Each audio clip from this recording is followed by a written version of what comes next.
Olá, seja bem-vindo à nossa sala de oração, seja bem-vindo ao nosso lugar de oração, um lugar que meu propósito é te inspirar, te motivar, te levar para o prazer, a alegria de orar. Orar é muito bom, orar faz bem, orar muda o ambiente, orar nos transforma, nos faz mais parecidos com Jesus. Então que Jesus te abençoe nesse tempo onde estaremos juntos e que de alguma maneira você seja inspirado, você seja despertado para a oração. Ela pode mudar situações da nossa vida que nós nem imaginamos. E essa é a minha oração. Que você e eu, a nossa igreja, a nossa cidade, o nosso estado, o nosso país, se entregue à oração, se mova em oração. Que possamos ver pessoas orando pelas ruas, nas escolas, no trabalho, que possamos ver a oração se tornando um hábito tão prazeroso e que possamos experimentar respostas de oração. E às vezes você pergunta, Charles, como eu posso orar? Então, nessa sala de oração, o propósito é ensinar você a orar ou inspirar você a orar, mas não simplesmente de uma opinião ou um achismo. Orações que foram respondidas pela Bíblia ou passagens que mostram que pessoas oravam e enquanto elas oravam, Deus agia.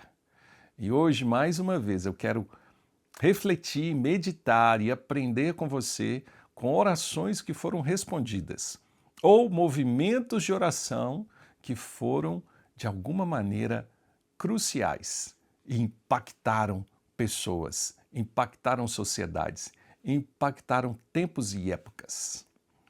E eu quero compartilhar uma oração ou um movimento de oração que verdadeiramente iniciou a igreja, trouxe início à pregação do Evangelho, trouxe início cumprindo uma ordem de Jesus e uma oração em obediência, mudou a história a ponto de nós estarmos falando aqui hoje, aproximadamente 1990 anos depois, né? Porque a gente está falando do ano 33, 34, depois que Jesus ressuscita e sobe aos céus. Então, mais de 2000 anos praticamente, nós estamos falando de algo que eles oraram. E a resposta de oração é presente hoje.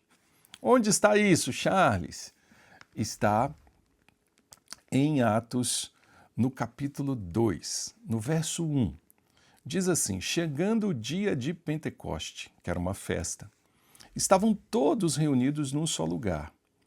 De repente veio do céu, como um vento muito forte, encheu toda a casa na qual estavam assentados, e viram o que parecia ser línguas repartidas como de fogo, que se separaram e pousaram sobre cada um deles. Todos ficaram cheios do Espírito Santo, começaram a falar em outras línguas conforme o Espírito os capacitava. Por que isso aconteceu? Isso aconteceu porque eles ficaram obedientes a algo que está no capítulo 1 de Atos, no verso 12. Olha que interessante. Eles voltaram para Jerusalém, vindo do Monte das Oliveiras, que fica perto da cidade, cerca de 1 quilômetro. Quando chegaram, subiram ao cenáculo, uma sobreloja mais ou menos, onde estavam hospedados. Achavam-se presentes Pedro, Tiago, João, André, Filipe, Tomé, Bartolomeu e Mateus, Tiago, filho de Alfeu, Simão, Zelote, Judas, filho de Tiago. Todos eles se reuniam sempre em oração, com as mulheres, inclusive Maria, a mãe de Jesus, e com os irmãos de Jesus. Naqueles dias, Pedro se levantou. Entre os irmãos, um grupo de cerca de 120 pessoas. E ele diz, é necessário que se cumprisse as Escrituras. Eles oravam. Jesus disse, não saiam de Jerusalém até que do alto vocês sejam revestidos de poder. Eles obedeceram, ficaram em Jerusalém. E ali, ao chegar à festa de Pentecostes, 50 dias praticamente depois, Jesus, ele vai para aquele lugar. E de alguma maneira, Jesus, ele leva aquelas pessoas a viverem algo tão maravilhoso. O que eles estavam vivendo? Eles estavam orando. Eles estavam buscar conhecer a Deus. Eles estavam buscando conhecer mais a Deus. Quantas pessoas tinham ali, Charles? 120 pessoas. O texto diz que estavam orando. Essa é uma reunião pública no sentido assim, essa é uma reunião coletiva. Essa é uma reunião de oração onde todos oram juntos. E eu quero te incentivar a isso. Você sabia que é importante orarmos juntos? Você conhece a importância da oração coletiva? Seja numa vigília, seja num lugar de oração. Olha, vem orar. Nós estamos aqui na PIB, mas você tem outras igrejas também. Mas eu quero convidar, vem orar conosco. Aqui na PIB, nessa igreja onde eu estou e tenho o prazer, a alegria em pastorear a nossa igreja, nós temos uma casa de oração. Nós temos um lugar que praticamente qualquer hora do dia, da noite que você vier, tem gente orando. E mais de uma pessoa. Nós temos os nossos cultos, mas nós temos as reuniões de oração. Aqui nos ensina algo. Uma reunião de oração coletiva é muito importante. O poder de Deus foi derramado não quando uma pessoa só orava trancada no seu quarto, no secreto. Também isso é importante. Mas também a oração coletiva, uma reunião de oração.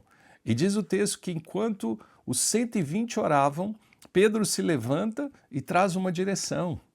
E quando Pedro fala aquilo, logo depois, o Espírito Santo veio sobre eles, eles foram cheios do Espírito Santo, batizados no Espírito Santo, podemos dizer.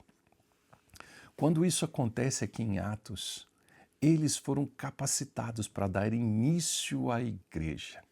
E dali Pedro sai e começa a pregar o Evangelho.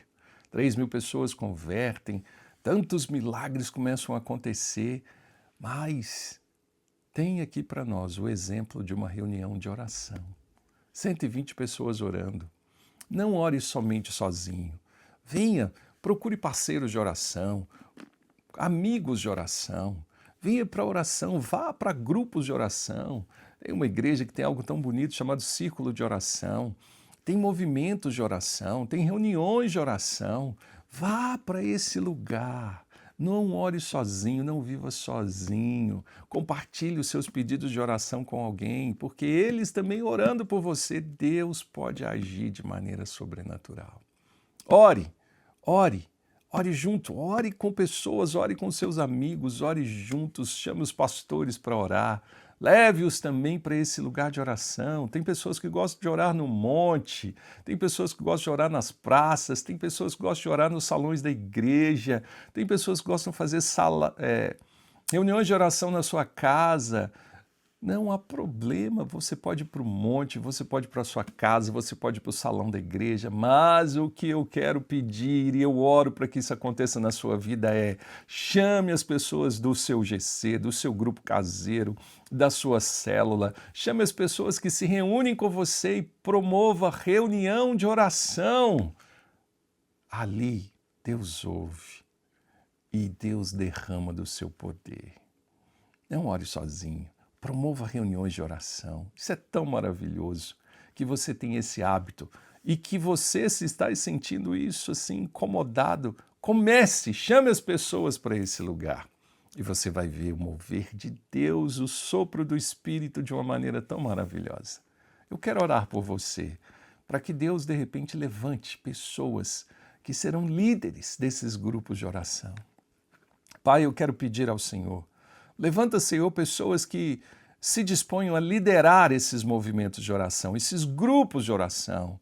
Senhor, levanta pessoas, podem ser 120, podem ser 20, pode ser 100, pode ser 1.200, mas pode ser 5, 15, 10, mas leva, Senhor, pessoas a terem esse desejo no coração, a organizarem, a se moverem, Deus, a levar pessoas a orar juntos.